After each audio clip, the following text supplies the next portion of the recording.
Hello, Richard here from EagleSix Airsoft. We are doing a video of this Marui MP5A4 that's had a level 7 kit installed.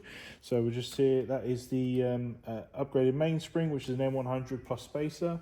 We've also got the Psionic R-Hop kit. It's worth pointing out that if you're going to go down with the R-Hop route, that really the only parts that are going to fit are obviously the nub and the patch, so you're going to have to utilize the original TM hop rubber, basically sort of hollow it out on the inside, and then utilize that, especially when it comes to pretty much all of them have now moved over to a new style barrel or new style hop rubber, which has got the supports on left and right as well as bottom and top. So it might be slightly incompatible with the current Prometheus barrels. So again, you have to then modify hop rubbers to do that, to be compatible.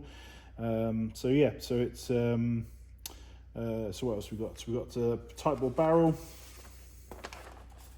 We've got the sintered alloy bushings. We've got the Prometheus 18:1 gears, which obviously we're going with the 18:1 with the original motors to keep the rate of fire up on the original TM motor. We've got the FPS Piston Head, FPS Piston, which obviously has to be modified for MP5. We've got the FPS Cylinder Head, FPS Cylinder, Firefly Air Nozzle, and Dean's, and then a 1600 battery, which this is rear wired on the A4, so obviously it's in the back here, if you know what I mean. So you only get a small little space basically, so 1600 fits nicely. I mean, you can go a bit bigger, but again, you don't want to go too crazy on these with regards to the original Mosfet. You want to keep the it working, you know, don't want to go too big. So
there you go, motor in. So cool, excellent. I hope you enjoy the build. Any problems, let us know, but otherwise, have lots of fun. Thank you.